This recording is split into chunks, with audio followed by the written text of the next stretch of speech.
Oi gente, meu nome é Rani Santos e bem-vindos ao primeiro episódio do Química Amor. Hoje vou falar de um assunto que muita gente acha totalmente difícil e que podemos aprender de uma maneira simples e não decorada.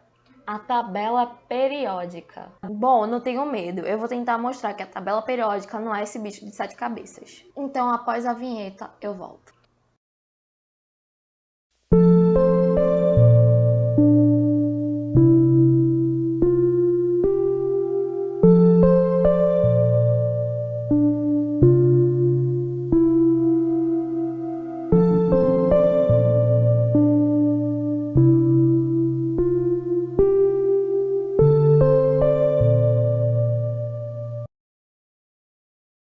Bom, tudo começou lá no século XVIII. Sim, o século XVIII.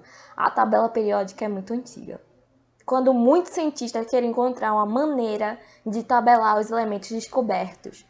Após muitas tentativas, um macho chamado Dmitri Mendeleev, estranho esse nome, né? Ele anotou os 63 elementos químicos descobertos até 1869 e decidiu separar pelo seu número atômico. O que sabemos hoje que foi a melhor maneira, pois com a semelhança atômica, que é algo semelhante em elementos diferentes, um elemento com o mesmo número atômico só significa que é o mesmo elemento que é ou um isótopo ou uma forma carregada eletricamente, negativamente ou positivamente. E utilizamos seu número de prótons porque é um número fixo e não vai se perder ou ganhar como os nêutrons e os elétrons. Ele também dividiu a tabela verticalmente e horizontalmente, deixando espaço para novos elementos descobertos. Verticalmente, na tabela são as famílias.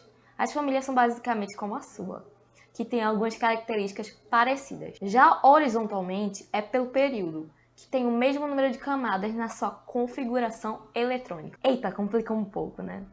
Bom, cada elemento tem uma configuração eletrônica, que é composto pelas suas camadas, que são 7, e pelas letras S, P, D, F, que são os níveis eletrônicos.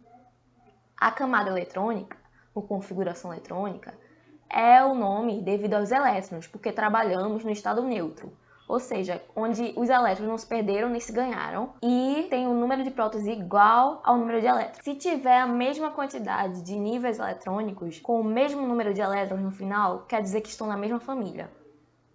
Já se tem o mesmo número de camadas, quer dizer que estão no mesmo período.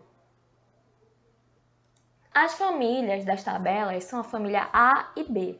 As famílias B são os metais de transição, ou os semimetais. Já a família A tem elementos que são metais, semimetais, ametais, ou seja, não metais, e gases. Antigamente a gente considerava os gases como estáveis, por ter 8 elétrons na sua última camada. Porém, eles podem se misturar com outros elementos. A tabela é tão grande para caber uma página só, porque atualmente temos 118 elementos.